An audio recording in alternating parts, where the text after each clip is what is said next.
উপদেষ্টারা আওয়ামী লীগের পুনর্বাসন মারাও, বাংলার মাটিতে আওয়ামী লীগের নামে কেউ রাজনীতি করতে পারবে না।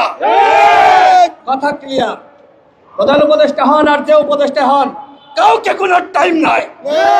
আওয়ামী লীগের পুনর্বাসন যেই করতে আসবে, জনগণ তাকে প্রতিহত করবে। আগামী সরকারের অনেক উপদেষ্টারা যারা কি কাজ করে আপনারা কেউ জানেন? অনেক উপদেষ্টার নাম পর্যন্ত আমরা জানি না। তারা কি আসলে দাপ্তরিক কাজ করছে নাকি করছে না, আমরা সেটিও জানি না। আমাদের একজন আছে স্বরাষ্ট্র উপদেষ্টা, এতদিন দায়িত্ব পালন করছে,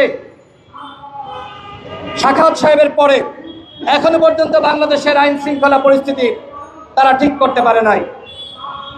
চোরগুলো যখন ভারতে পালিয়ে গেছে, আমেরিকা, ইউরোপে, কানাডায় পালিয়ে গেছে, তখন তারা অপারেশন ডেভিল হান্টের ঘোষণা করেছে। ডেভিল কি একটা ধরা পড়েছে?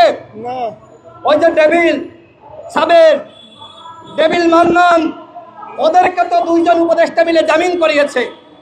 একজনের নাম আদিলুর রহমান শুভ্র, আর একজন আমাদের প্রিয় আপা রেজওয়ানা আপা। এই দুইজন মিলে জামিন করিয়েছে। এখন শোনা যাচ্ছে এই সাবের নাকি সভাপতি হবে নতুন আওয়ামী লীগের, ক্লিন ইমেজের আওয়ামী লীগের। আরে আওয়ামী লীগ যারা করেছে, ভালো মানুষ কয়জন ছিল? ওদের আবার কিসের ক্লিন ইমেজ? আমরা তারপরে বলছি, যারা সাধারণ ছিল, নিরীহ ছিল, যারা সরাসরি ছাত্র জনতার বুকে হয়নি, তাদের উপর আমরা জুলুম করব না, তাদের সাথে আমরা অন্যায় করব না। আমরা তাদেরকে ছাড় দিব, ওদেরকে মাফ করব, কিন্তু কখন? গণহত্যা হওয়ার পরে।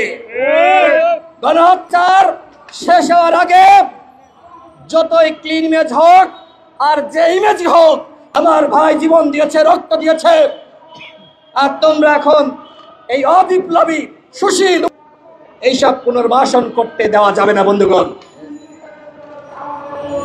আপনারা দেখেছেন 18 সাল থেকে আমরা কিভাবে সংগ্রাম করেছি। আমাদের দলের অঙ্গ সংগঠনের 11 জন শহীদ হয়েছে, অসংখ্য সহযোদ্ধা হয়েছে। এই 24 সাল পর্যন্ত কখনো শুনেছেন নিয়োগ কেলেঙ্কারি? কখনো শুনেছেন ঘুষ বাণিজ্য? কখনো চাঁদাবাজির গল্প শুনেছেন?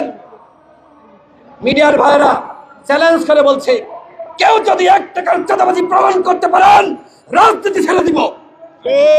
কথাই স্পষ্ট। আমরা রাজনীতি করি দেশের জনগণের জন্য, রাজনীতি করি এদেশের মানুষের জন্য।